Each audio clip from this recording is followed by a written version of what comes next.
You know, I wanted to make sure I got my review up before the networks explode with Grand Theft Auto Online, so let's get started.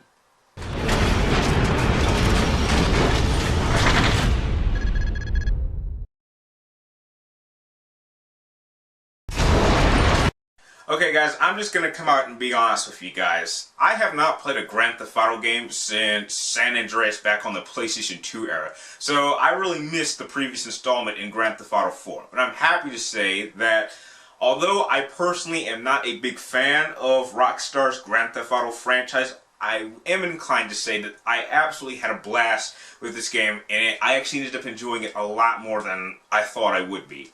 In terms of narrative this time around, Rocksteady made a storyline that was so massive and so long that they felt it was necessary to divide it into three main different character storylines. You'll be following the adventures of Franklin, Martin, and Trevor.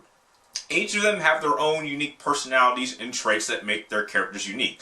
Franklin is a low-time car hustler who lives in the hood simply trying to get out. Martin is a retired heistman who's simply living the good life but realizes that it's kind of bittersweet.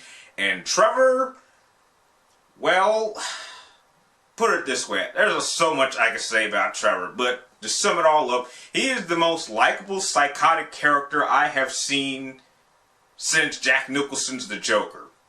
Now, over the course of this game, you will be doing your typical Grand Theft Auto missions, which venture from, assassinating certain characters to stealing cars to, performing major assaults on military facilities. And over the course of the game, you actually will get to see the chemistry between these three characters really grow. You'll see really why there's a kind of somewhat tension between Martin and Trevor, along with seeing kind of a father-son relationship between Michael and Franklin, and a kind of we Pygons relationship between Franklin and Trevor.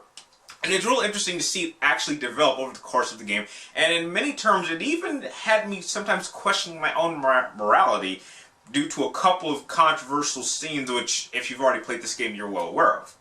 Now, in terms of gameplay, this really serves as an open-world, third-person, cover-based shooter to its core.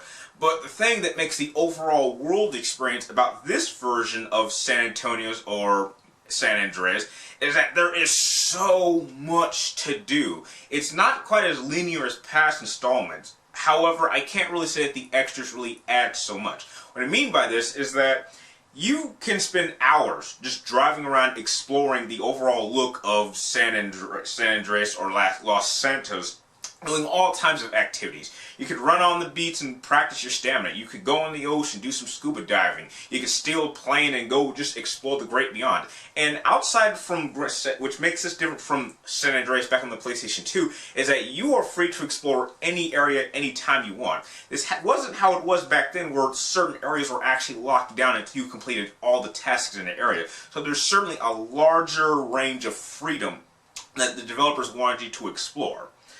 Now, I can't really say that this game is perfect, and I may say a couple of things that may upset a few of you out there, but I want you to understand why I didn't really love this game as much as some other people.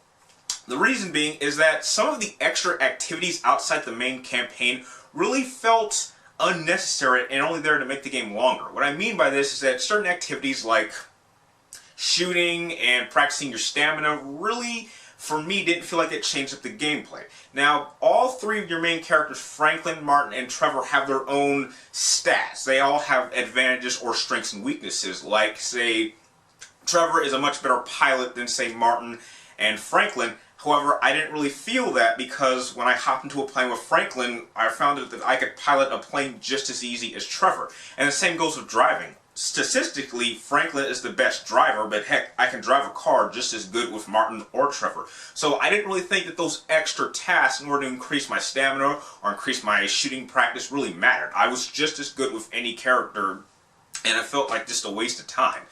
I will also say that when it came to the ending, for those of you who may know, there's a point where you have to make a choice between A, B, and C.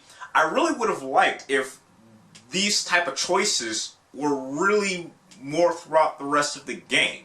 It seemed like the only real time you had a choice of doing anything are during the heist scenes, and I am going to state right now that the heists are clearly the highlight of this game, and probably the best side missions I've ever played in any sandbox game, period. They are hilarious, and well, let's just say there were a couple of moments that had my mouth drop and my eyes pop out like, I can't believe they went there. But, you know, with your heist, you have the ability to choose your own crew members, and I really would have liked to have had a series of choices leading up to multiple choices. It kind of felt like the Mass Effect 3 ending, as in you did all this stuff, yet you're stuck with these 3 endings. No matter what you do, this is what you're stuck with. I would prefer if this game had had like 9 different endings. That way all my choices led up to these multiple different outcomes. That's just something I personally would have liked to have seen.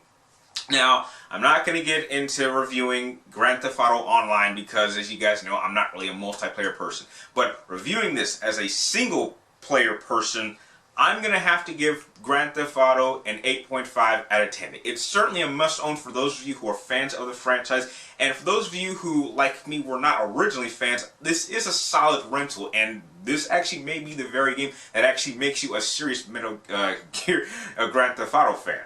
Now, if you like this game review, please like, comment down below, and please subscribe to track for me in my future movie and video game reviews. And please, check in the description down below where you can follow me on Twitter or friend me on Facebook. And like always, thank you guys for watching. You're awesome, and I'll see you next time.